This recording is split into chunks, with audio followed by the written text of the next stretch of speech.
It's late, boys. You miss your train.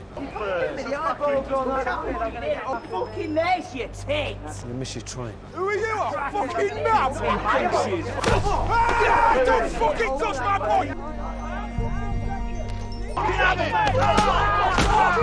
Fucking get it! Wait! Easy!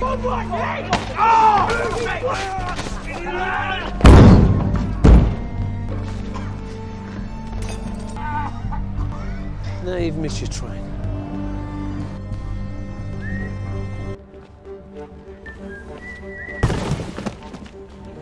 Your cash and your ox, boys.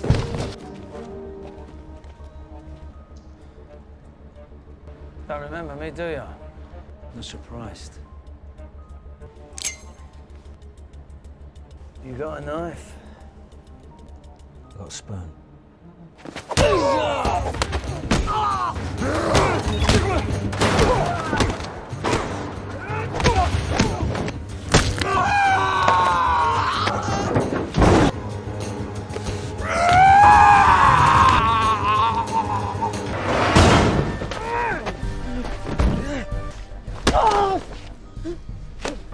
Who killed Isabel? You're only alive because I need information. Some guy used to rent a regular. Name. They don't use names. Describe him to me. Scar over his eye. That's all I know. The film opens with Jason, a special forces soldier, who is involved in a mission in Afghanistan that results in his armored vehicle being ambushed. Although Jason survives, he witnesses the brutal deaths of all 5 of his comrades. Overcome with rage, he retaliates by shooting 5 civilians whom he mistakenly believes to be the attackers. This tragic incident is captured on video by a military drone. As a result, Jason faces charges in a military court, but he escapes during psychological treatment at a hospital, effectively disappearing from military oversight. Fast forward 1 year, Jason continues to grapple with PTSD and feelings of guilt, living as a homeless individual on the streets and relying on alcohol to numb his pain. During this time, he forms a bond with a homeless girl named Isabel, and they look out for one another. One day, 2 thugs confront them to demand protection money. Tax man! All we want is your cash and your rocks. Joey, don't fight back.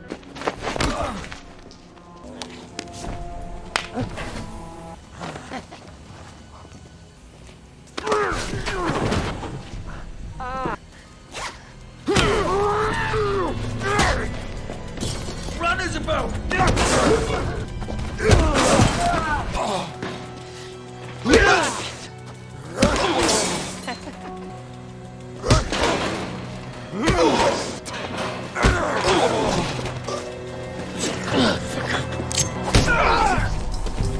Following a confrontation, Jason escapes to the roof of an apartment building. With no other options, he spots an unlocked skylight and drops into the apartment below to evade capture. While he manages to escape, Isabel, whom he desperately tried to protect, is taken by the thugs, unbeknownst to him. Inside the vacant apartment, Jason gazes into the mirror and confronts his disheveled reflection, overwhelmed by a mix of emotions. He cleans himself up, cuts off his unkempt hair, and dons the owner's expensive clothing. In an instant, he appears more like his former self. Just as he is about to leave, the landline phone rings. From the owner's voicemail, Jason discovers that the individual is currently in the US and will not return until October. With it being only February, Jason realizes he has secured a free place to stay for the next 8 months. He finds a debit card and its pin among the mail by the door and visits an ATM to withdraw some cash. Though he hopes to start anew, the moment he becomes sober, memories of his past actions resurface, plunging him back into despair. Consequently, he turns to alcohol once again to escape his haunting thoughts. Nevertheless, he remains concerned for Isabel's safety. Jason, heavily intoxicated, makes his way to a soup kitchen and inquires with Sister Christina about Isabel's whereabouts. Tina, having not seen Isabel, becomes suspicious of Jason's new attire. Believing he may have engaged in illegal activity, Jason dismisses her concerns, attributing his clothing to a gift from God. In gratitude for Tina's support, he presents her with £500 and requests that she keep an eye out for Isabel. The cash poses a significant temptation for Tina, as she has been eager to purchase something for herself, Yet she is apprehensive about the source of the money. After a restless night of contemplation, she resolves to turn it in, but her superior advises her to simply use it. It becomes clear to Tina that even if she reported it to the authorities, they would likely keep it for themselves. Recognizing the validity of this perspective, she decides to seize the opportunity to attend a prima ballerina's farewell performance. With newfound resolve, she purchases a ticket with the £500. Meanwhile, Jason's situation deteriorates. Suffering from broken ribs and an infected wound, he descends into a feverish state filled with painful memories and hallucinations. As a wanted fugitive by the Ministry of Defense, he cannot seek medical assistance. Turning to Tina once more, he is fortunate that she has some medication available and provides him with antibiotics. However, she still has no updates on Isabel. Jason leaves Tina a note with his address in case Isabel comes looking for him. Before departing, he tells Tina she is an angel, leading her to believe he may be on the path to redemption. Back at the apartment, Jason is repulsed by his behavior and decides to pour all his alcohol down the drain, finally resolving to emerge from his troubled past. He takes the owner's luxury car and distributes missing person flyers for Isabel throughout the streets. Shortly after, he receives a voicemail from her. In the message, Isabel instructs him to cease his search, claiming she is working for the thugs to save money before leaving London and will reach out when she feels inclined.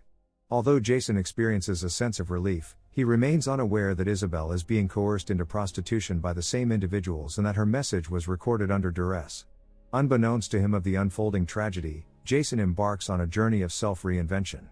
He maintains sobriety, resumes his training, and secures an honest position in the kitchen of an Asian restaurant. In fact, he is working double shifts for double pay, as he not only washes dishes but also engages with the restaurant's special guests.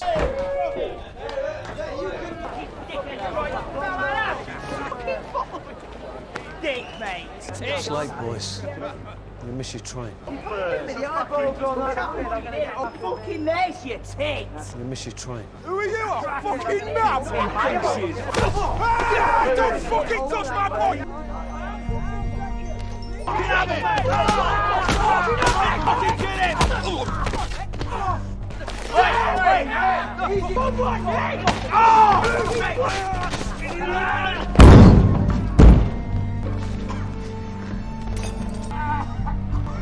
Now you've missed your train.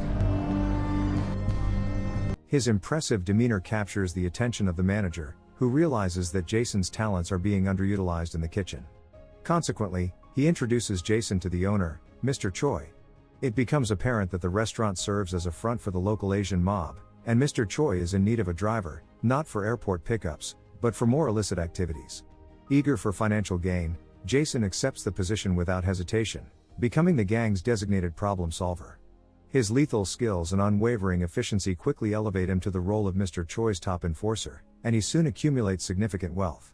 However, rather than hoarding his earnings, he aims to establish a financial safety net for his ex-wife, Anna, and their daughter, whom he feels too ashamed to confront. Despite the illegal nature of his work, he consistently donates truckloads of food to Tina's soup kitchen, ensuring that the homeless receive proper meals.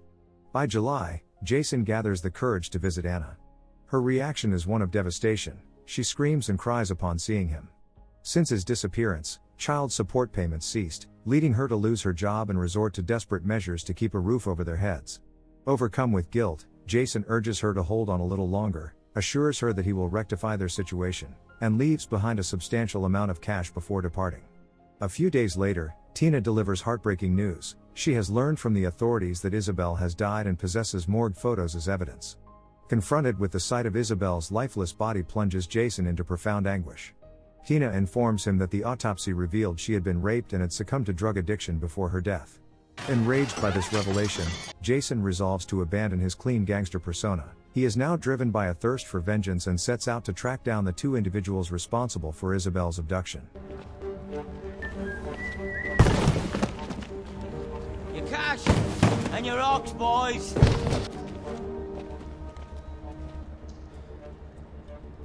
Don't remember me, do you? I'm surprised.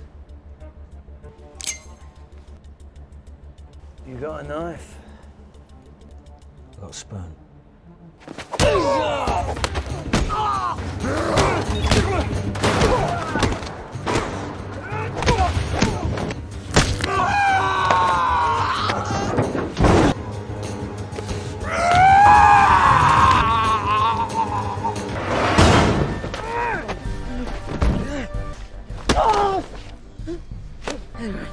Isabel. You're only alive because I need information. Some guy who used to rent a regular. Name. They don't use names. Describe him to me. Scar over his eye. That's all I know.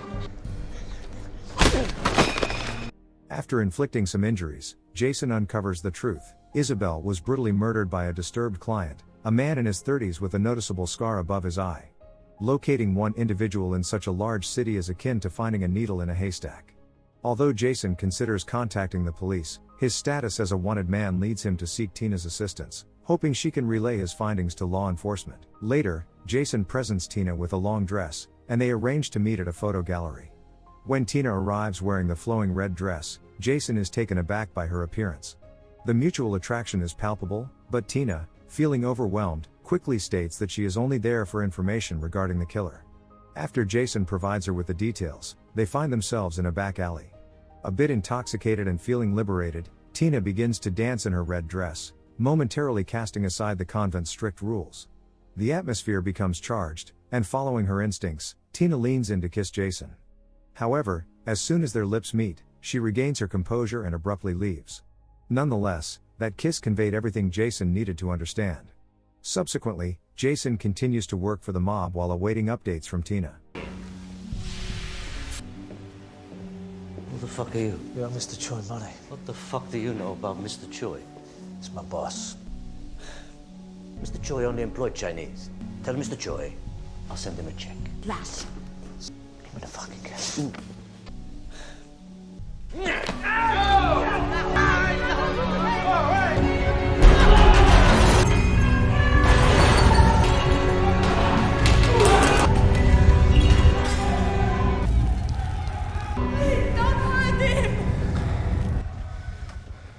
Meanwhile, his imposing presence begins to attract unwanted attention from the police, who eventually track down Tina.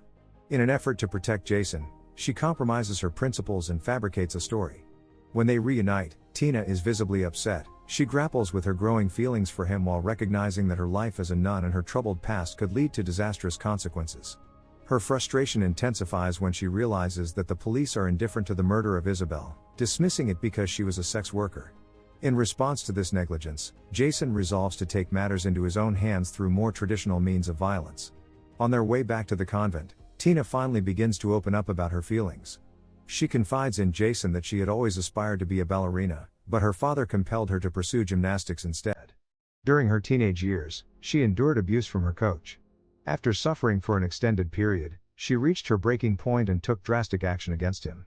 Following this incident, she was sent to the convent, where she spent years attempting to escape the trauma of her childhood and the guilt associated with the act of violence. Engaging in charitable deeds became her sole means of finding peace. In her view, desire is a sin, and Jason's presence is causing those buried feelings to resurface.